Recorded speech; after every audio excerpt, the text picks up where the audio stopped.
When you look at a modern microcomputer, you are holding a complete operating system on a tiny circuit board that easily fits in the palm of your hand.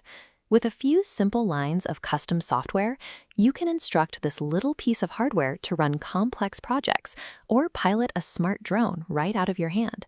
But this level of seamless interaction is a recent luxury. Historically, computers were hostile, massive industrial structures. In the 1940s, early digital computers like the ENIAC consumed giant, classroom-sized spaces.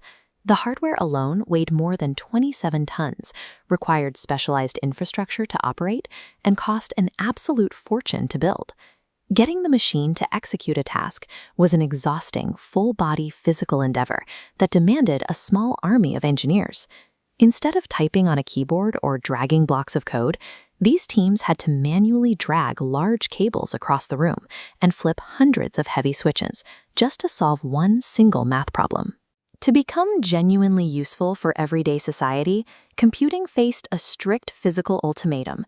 It desperately needed to shed its massive footprint. We can see the core of this problem in their internal components. They relied on thousands of fragile glass vacuum tubes. Data had to travel mechanically through these tubes and miles of wire, creating a physical bottleneck that capped processing speed.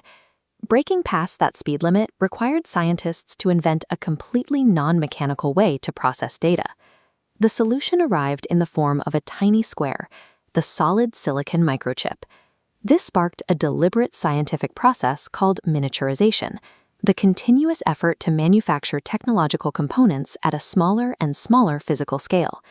Instead of routing signals through bulky wires and fragile glass, engineers etched microscopic processing pathways directly onto a single flat surface.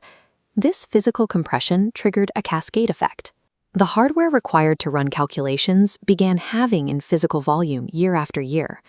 As the material shrank, the cost to manufacture these computers plummeted.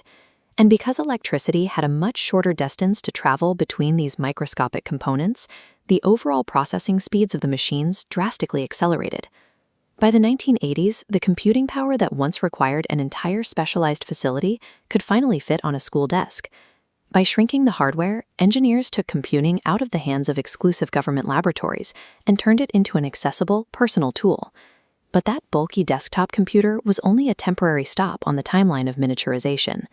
Today, the exact same computational power that required a 27-ton classroom in the 1940s is now compressed enough to sit comfortably on your wrist. The exhausting physical friction of hauling heavy cables has been replaced by simply tapping a small screen. This physical compression liberated ideas by making high-level computing power universally accessible. Because we traded massive mechanical rooms for tiny slivers of silicon, modern students and creators are completely untethered. They can build, test, and iterate on their original inventions anywhere they go.